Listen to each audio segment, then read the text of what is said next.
Hello and welcome to the Nursing Mantra, a helping hand for all aspiring nurses. So आज हम नया topic discuss करने वाले हैं और टॉपिक का नाम है हाइपोथायरॉयडिज्म. सो अगर आपको वीडियोस अच्छी लगती हैं तो please subscribe our channel and notification on कर लो ताकि जब भी हम वीडियो अपलोड करें यू विल गेट नोटिफाइड, आपको नोटिफिकेशन मिल जाए. So let's start.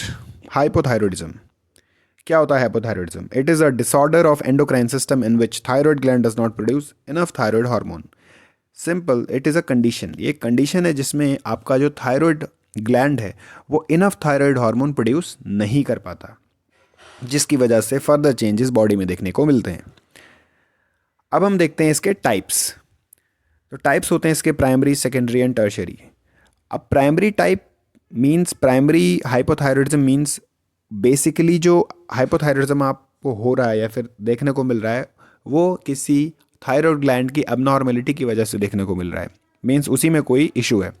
Then secondary hypothyroidism में क्या होता है? Secondary hypothyroidism because of some underlying condition या किसी और डिसीज़ की वजह से हो रहा है. देन टर्शरी हाइपोथायरॉयडिज्म में कोई और तीसरी रीज़न हो सकती है, मींस अदर फैक्टर्स हो सकते हैं जो कंट्रीब्यूट कर रहे हैं हाइपोथायरॉयडिज्म को. So these are the types of hypothyroidism. Then हम देखेंगे इटियोलॉजी या कॉजेज. कॉजेज क्या होते हैं हाइपोथायरॉयडिज्म के? Okay, so the first reason या इटियोलॉजी इज हाशिमोटोज थायरोइडाइटिस. अब हाशिमोटोज थायरोइडाइटिस क्या होती है? एक ऑटो इम्यून डिसीज़ है.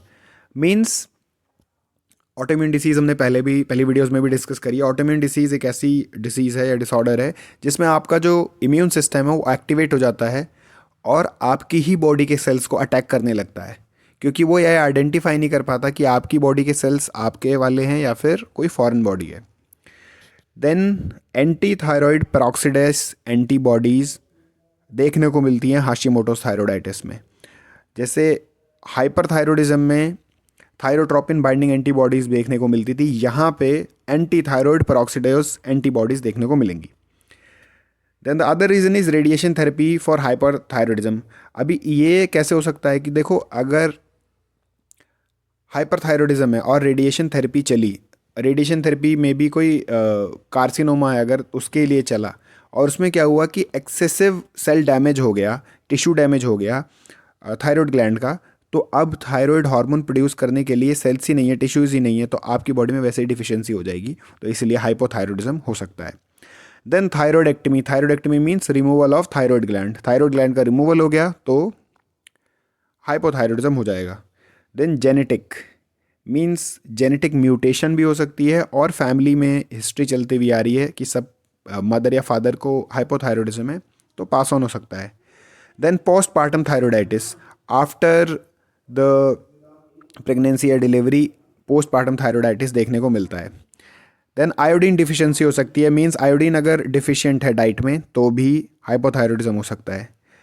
And last is lesion in hypothalamus. अगर हाइपोथैलेमस में कोई लीजन्स हैं तो जो स्टिमुलेशन प्रोड्यूस करता है हाइपोथैलेमस फॉर थायराइड ग्लैंड वो नहीं कर पाएगा, बाय कमांडिंग द पिट्यूटरी नहीं कर पाएगा, तो हाइपोथायरॉयडिज्म फेस करना पड़ सकता है पेशेंट को. Now let's move on to the clinical manifestations. So first clinical manifestation is dry and cold skin. जो लोग हाइपोथायरॉयडिज्म से सफ़र कर रहे होते हैं उनका जो स्किन है वो ड्राई और कोल्ड होता है. Then bradycardia, decrease cardiac output देखने को मिलेगा. हाइपोटेंशन होगी, बीपी कम रहेगा. डिक्रीज्ड एपेटाइट, भूख नहीं लगेगी. और वेट गेन भी हो जाएगा. वेट गेन इसलिए होगा क्योंकि मेटाबॉलिक रेट है ना वो बहुत कम हो जाएगा, इसी वजह से वेट गेन स्टार्ट हो जाएगा होना. Then decrease bowel movement, bowel movement decrease हो जाएगा, तो कॉन्स्टिपेशन फेस करना पड़ेगा पेशेंट को, अच्छे से पेट साफ नहीं होगा. हाइपरलिपिडीमिया, हाइपरलिपिडीमिया की कंडीशन अराइज हो जाएगी. देन इंक्रीज्ड स्लीप, नींद बहुत ज़्यादा आएगी. गॉइटर फॉर्मेशन हो सकती है. And hoarseness of voice means जो वॉइस है उसमें क्रैकिंग साउंड आने लगती है, that is called hoarseness of voice. बहुत कर्कशता आ जाती है आवाज़ में.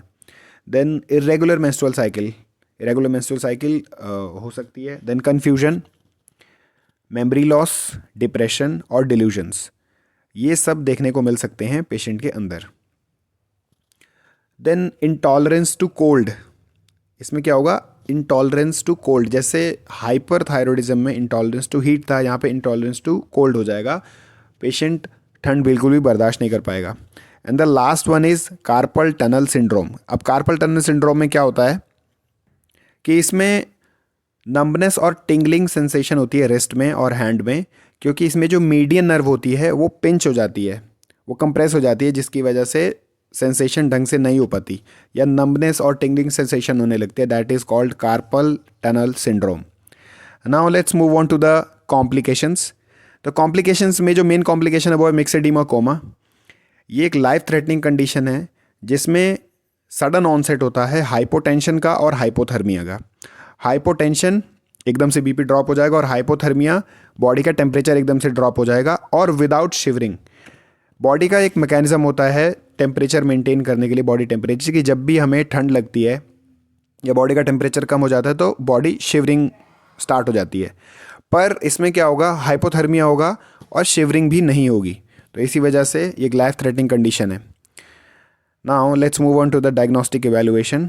तो फर्स्ट डायग्नोस्टिक इवैल्यूएशन है इंक्रीज्ड टीएसएच लेवल। अब टीएसएच लेवल बढ़ जाएगा, और क्यों बढ़ेगा, इसलिए बढ़ेगा क्योंकि टीएसएच का काम क्या है, थायराइड स्टिमुलेटिंग हार्मोन है। इसका काम है कि थायराइड ग्लैंड को स्टिमुलेट करना, स्टिमुलेट करके क्या करना, और थायराइड हार्मोन प्रोड्यूस करवाना।